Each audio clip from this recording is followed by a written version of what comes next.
Today I'm going to show you how to make a sarong for your doll. And basically it's very simple. And what you need to do to start with is just get a piece of copy paper like this. Cut yourself a couple 1-inch strips and then just tape this together like I've done right here. Okay, so here's your doll. Doesn't matter what size your doll is because you're going to make it specifically for the doll you're using.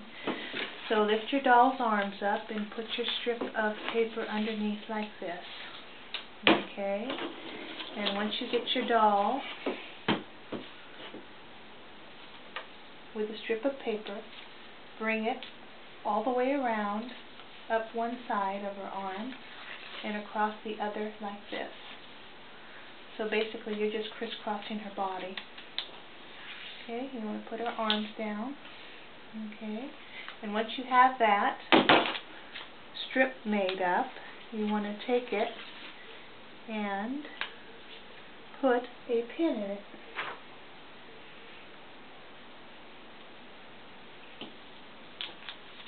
Oh, I got through one there. Or tape it if you don't have a pin. Okay, alright, so that's basically what you've got right now, is a strip of 1-inch paper going all the way around the doll. Okay, so to make a sarong, I tried doing it the traditional way where you just take a piece of square fabric and then wrap it, but it got too bulky around her neck and I didn't like that. So then I went with this method. Okay, so once you have your paper there, you're going to make marks on your paper as to where you want your fabric to be.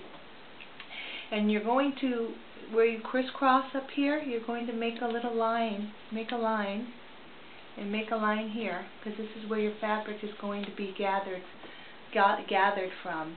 And the reason you don't want that, you want that is if you stop your fabric here and here, you'll have an opening and you won't be able, it won't overlap, and you don't want that on your doll. Okay, so now you've got that.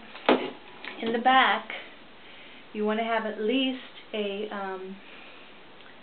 1-inch overlap, 1.5-inch overlap for your Velcro. So what I do is I figure that out later. So just draw a line here and a line here, and then we'll figure that out later. Okay?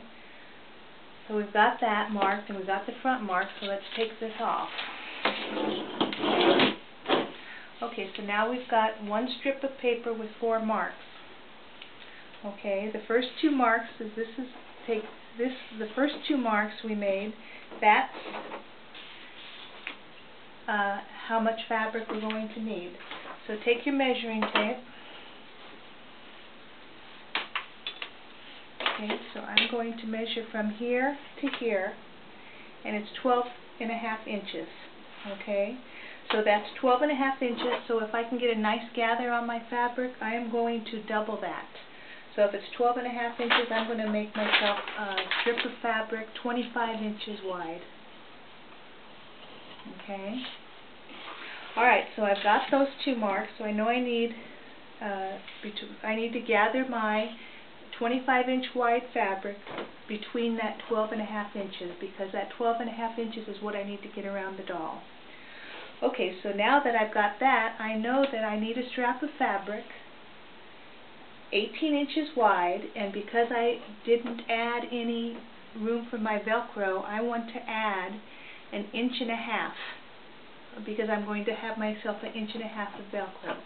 So I need a strip of fabric, a 19.5-inch strip of fabric, by however wide you want that strap to be. I like my strap to be 1 inch wide, so I'm going to go 1 inch, and then you're going to fold it over for casing, so that's another inch. So you need 2 inches of fabric, and then you have to figure out what your seam is going to be. You're going to have a 1/4 inch seam, so that's twice. So it's going to be 2.5 inches. Okay, so you need 2.5-inch strap fabric by a 2.5 inches by 19.5-inch strip, and this is what's going to be your fabric.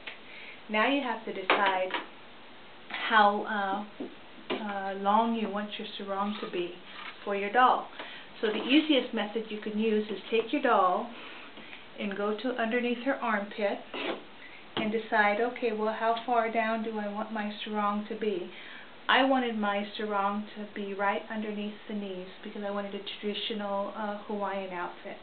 So what I did is I measured from under her arm to right below her knee, and I came up with 8 inches. But I'm also going to have to add a seam allowance, so I added myself a 1/2 inch seam allowance because I'm going to lose some of this up here also for the strap. So I'm going to make myself a 8.5 inch piece of fabric long to go around her body. So right now I know I need a strap 19.5 inches by 2.5 inches wide. I need a piece of fabric that's 25 inches wide by 8.5 inches long. And what I'm going to do is I'm going to gather that 25 inches between this 12.5 inches that we've already measured. Okay, and this is going to be what goes around the top. And I'm going to show you a couple examples I've already made. This was the first one I made, and instead of giving myself a seam allowance, I just doubled it up, and it turned out cute. And what I did also is when I cut my fabric, I put a little curve in it to it, thinking I needed to curve it, which I didn't really need to do, and I'm sorry I did it, but I did it. So I'll show you what it looks like.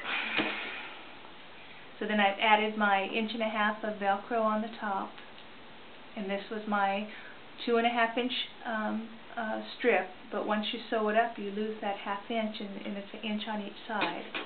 Okay, so now I'm going to come on up here and Velcro her in on the back with that strip of fabric. Okay, and there you have one example of a sarong, a Hawaiian sarong. You see how it doubled up that extra fabric? It covers there, but it doesn't go past that, so you still get that nice. And this was that loop. But she is a little bit higher than above her knee than I wanted, so I made another one. But this was the first one I made, which isn't bad. I mean, it's okay. It's pretty. But then it hangs. It kind of fluffs out because it's double fabric, but it does cover her fabric stomach here, so it covers. That's how I wanted it to cover. Okay, so that was my first try at a sarong. And my second try was I didn't double up my fabric, and I just used I just sewed on. I sewed all the seams down in without doubling up the fabric. So I had to have 1/2 inch down here to do my fold unders and my seams.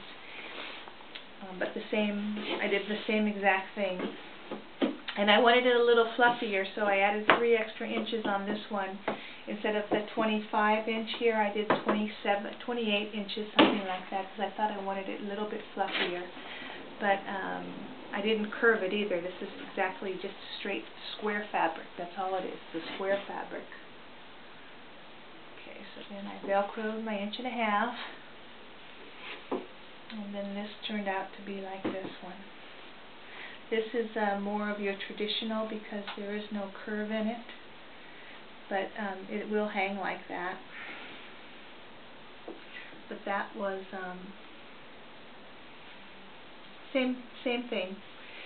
The only thing with the curve is this one, because I did add extra fabric, it goes a little higher on it. Bisects more than maybe it should.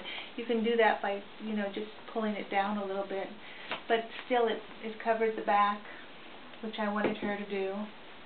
Anytime you have a sarong, it's always going to hang lower in the back because that's just the way a sarong works. And that was my second attempt at it. But it's very easy to do, and you really do have to have that 1 inch, that 2.5 inch strip of fabric up here, because if you try to do a traditional sarong, it'll just bunch up, and I tried it and it just looks terrible. You just can't get it to hang right. So that was my second attempt at the sarong. But there's so many things you can do with it, and They're very simple. I mean, you're just doing a couple seams and you're doing the gathering and then the Velcro, and that's it. It's done. So that was my number 2 attempt. Okay, well thanks for watching.